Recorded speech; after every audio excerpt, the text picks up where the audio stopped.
হামলায় সর্বোচ্চ নেতা আয়াতুল্লাহ আলী খামেনি নিহত হওয়ার খবর নিশ্চিত করেছেন ইরান। আজ রোববার সকালে ইরানের রাষ্ট্রীয় সংবাদ মাধ্যমে এ খবর প্রচার করা হয়।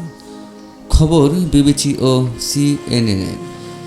ইরানের রাষ্ট্রীয় সংবাদ মাধ্যম IRIB আজ সকালে জানায়, ইরানের সর্বোচ্চ নেতা শাহাদত বরণ করেছেন। ইন্নান ইল্লাহি ওয়া ইন্না ইলাইহি রাজিউন। এর আগে খামেনির নিহত হওয়ার খবর জানান যুক্তরাষ্ট্রের প্রেসিডেন্ট ডোনাল্ড ট্রাম্প।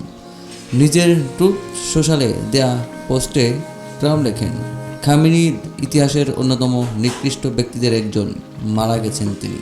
রয়টার্সের প্রতিবেদনের তথ্য, আয়াতুল্লাহ আলী খামেনি গতকাল শনিবার সকালে তেহরানের নিজ কার্যালয়ে হামলায় নিহত হয়েছেন। বিবিসি জানিয়েছে, সর্বোচ্চ নেতার মৃত্যুতে ইরানে আজ রোববার 1 মার্চ থেকে 40 দিনের রাষ্ট্রীয় শোক ঘোষণা করা হয়েছে। তেহরানে ইসরায়েল ও যুক্তরাষ্ট্রের চালানো যৌথ হামলায় ইরানের সর্বোচ্চ নেতা আয়াতুল্লাহ আলী খামেনির রাজনৈতিক উপদেষ্টা এবং দেশটির প্রতিরক্ষা পরিষদের সেক্রেটারি আলী সামখানি নিহত হয়েছেন। ইরানের সরকারি বার্তা সংস্থা ইরনা এ তথ্য নিশ্চিত করেছে। খবর আল জাজিরা। ইরনার প্রতিবেদনে আরও বলা হয়েছে, ইরানের ইসলামী বিপ্লবী গার্ড বাহিনীর IRGC commander in chief Mohammad পাকপুরও নিহত হয়েছেন। ইরানের সর্বোচ্চ নেতা আয়াতুল্লাহ আলী খামেনি নিহত হওয়ার পর অন্তর্বর্তী সময়ে দেশটিকে নেতৃত্ব দেবে 3 সদস্যের একটি পরিষদ। ইরানের রাষ্ট্রীয় বার্তা সংস্থা ইরনার প্রতিবেদন থেকে এমনটা জানানো হয়েছে। খবর আল জাজিরার। প্রতিবেদনে বলা হয়, একটি 3 সদস্যের পর্ষদ অস্থায়ীভাবে দেশের সব কিছুর নেতৃত্ব দেওয়ার দায়িত্ব পালন করবে।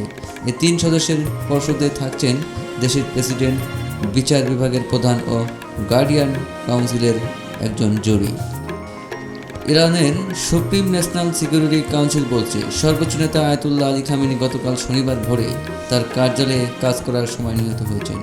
ইরানের রাষ্ট্রীয় টেলিভিশন চ্যানেলগুলোতে ঘোষিত কাউন্সিলের এক বিবৃতি থেকে এমনটা জানা গেছে। খামেনির মৃত্যুর জন্য যুক্তরাষ্ট্র ও ইসরায়েলকে দায়ী করেছে সুপ্রিম ন্যাশনাল সিকিউরিটি কাউন্সিল। এর আগে উপগ্রহ চিত্র বিশ্লেষণ করে বিবিসি ভেরিফাই নিশ্চিত করেছে যে তেহরানে লিডারশিপ হাউস কম্পাউন্ডের কিছু অংশে উল্লেখযোগ্য ক্ষতি হয়েছে। এই লিডারশিপ হাউস কম্পাউন্ডেই খামেনির কার্যালয়।